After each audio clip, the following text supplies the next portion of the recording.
2 ફેબ્રુઆરીથી ફરીથી ઠંડી ધ્રુજાવવા આવી રહી છે। 24 કલાક બાદ ઠંડીનો પારો 5 ડિગ્રી સુધી ગગડશે।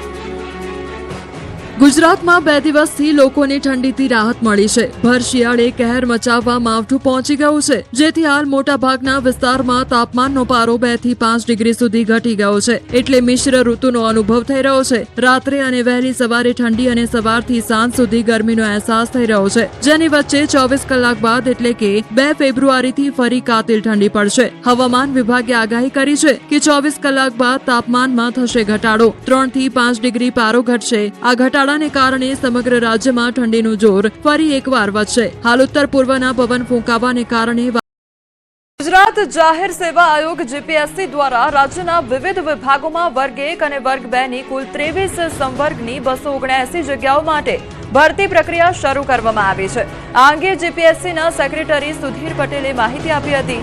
જીપીએસસી દ્વારા 5 વિભાગો, સ્પોર્ટ્સ ઓથોરિટી, 9 મહાનગરપાલિકાઓ તેમજ પાણી પુરવઠા, રમતગમત અને સાંસ્કૃતિક વિભાગની જગ્યાઓ ભરવા માટે જાહેરાત આપવામાં આવી છે। ઉમેદવારો ઓનલાઈન અરજી કરી શકશે અને અરજી કરવાની છેલ્લી તારીખ 16 ફેબ્રુઆરી રાત્રે 12 વાગ્યા સુધી રહેશે। તમામ જગ્યાઓ માટે પ્રિલિમ પરીક્ષા યોજાશે, જે 26 એપ્રિલ 2026ના રોજ લેવામાં આવશે। પ્રિલિમ પરીક્ષામાં કુલ 2 પેપર રહેશે, જેમાં પેપર 1 સામાન્ય જ્ઞાન અને પેપર 2 સંબંધિત સંવર્ગ મુજબ વિષય આધારિત 200 માર્ક્સ એમ કુલ મળીને 300 માર્ક્સની પરીક્ષા લેવામાં આવશે। આ ભરતીમાં કાઉન્સેલિંગ પદ્ધતિ અપનાવવામાં આવશે। ઇન્ટરવ્યુ બાદ લાયક ઉમેદવારોની યાદી અને કાઉન્સેલિંગની તારીખ આયોગ દ્વારા જાહેર કરવામાં આવશે।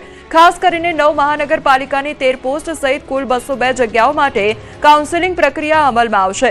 મેરિટના આધારે ઉમેદવારોને તેમની પસંદગી મુજબ જગ્યાઓ ફાળવવામાં આવશે।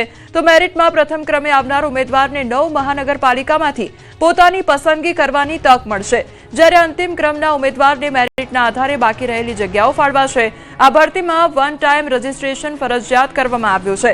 ઓટીઆર મોબાઈલ નંબરના માધ્યમથી રહેશે અને અગાઉ આવી વ્યવસ્થા ન હતી, પરંતુ હવે ભવિષ્યની તમામ ભરતીમાં ઉમેદવાર એક જ ઓટીઆર દ્વારા પોતાની વિગતો અને દસ્તાવેજો ઉપયોગમાં લઈ શકશે। અગાઉ ઓટીઆર મારફતે દસ્તાવેજ અપલોડ કરેલા ઉમેદવારોને ફરીથી દસ્તાવેજ અપલોડ કરવાની જરૂર રહેશે નહીં।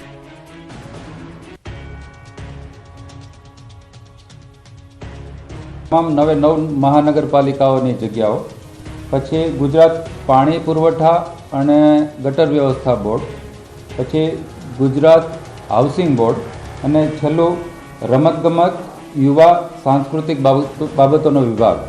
આ 5 વિભાગની કુલ 23 સંવર્ગ છે, એટલે 23 અલગ અલગ જાતની પોસ્ટ છે અને એ 23માં કુલ 279 જગ્યાઓ છે। એટલે કે આ એક્ઝામનો આખી પ્રક્રિયા પૂરી થશે પછી ગુજરાત સરકારને ક્લાસ 1 અને ક્લાસ 2 બે ભેગા મળીને 279 એટલે 279 अधिकारियों મળશે। टेम्परेचर की बात करेंगे तो आने वाले 24 घंटे मिनिमम 9 लाख चेंज में रहेगा मिनिमम टेम्परेचर। उसके बाद मिनिमम टेम्परेचर में 3 से 5 डिग्री की गिरावट का पूर्वानुमान है उसके अगले 2 दिन के लिए। उसके बाद मिनिमम टेम्परेचर फिर से 2 से 3 डिग्री सेल्सियस से राइज होने का पूर्वानुमान है। उत्तर गुजरात और दक्षिण गुजरात में वरस्યું માવઠું। ભર શિયાળે માવઠાની આગાહી વચ્ચે ઉત્તર ગુજરાત અને દક્ષિણ ગુજરાતમાં માવઠું વરસ્યું હતું। કડકડતી ઠંડી વચ્ચે મેઘરજથી લઈને ડાંગ, મહીસાગરથી લઈને બનાસકાંઠા સુધી કમોસમી વરસાદ ખાબકતા ખેડૂતોના જીવ અદ્ધર થઈ ગયા। અરવલ્લીના માલપુર, મેઘરજમાં ભર શિયાળે વાતાવરણ બદલાયું અને ખેડૂતો સવારમાં ઉઠે તે પહેલા જ ધુમ્મસની બદલે રોડ પર આકાશમાંથી આફત વરસી રહી હતી। માલપુર, મેઘરજ પંથકમાં કમોસમી વરસાદ પડતા રોડ પર પાણી વહેતા થયા હતા। ખેતરોમાં પણ ઊભા પાક પર પાણી વરસતા ખેડૂતોના જીવ તાળવે ચોંટી ગયા હતા। કમોસમી વરસાદના કારણે ઘઉં અને બટાકાના પાકમાં આવી શકે છે રોગ। જિલ્લામાં 80,000 હેક્ટર જમીનમાં પાકને નુકસાન થવાની ભીતિ છે। આ તરફ ડાંગ જિલ્લામાં વાતાવરણમાં પલટો આવ્યો। સાપુતારા, આહવા, સુબીરમાં વરસાદ વરસ્યો। સાપુતારાની તળેટીના ગ્રામ્ય વિસ્તારમાં કમોસમી વરસાદથી ખેડૂતોમાં ચિંતા પ્રસરી છે। રવિ પાક જેવા કે ચણા, ઘઉં, તુવેર, આંબા કલમને નુકસાન જવાની ભીતિ છે।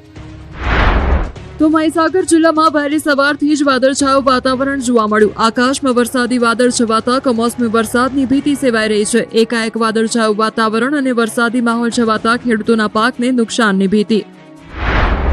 બનાસકાંઠા પંથકમાં પણ ચિંતાના વાદળો ઘેરાયા હતા। બનાસકાંઠા જિલ્લામાં વહેલી સવારથી વાદળછાયું વાતાવરણ રહ્યું। આકાશમાં કાળા વાદળો છવાયા।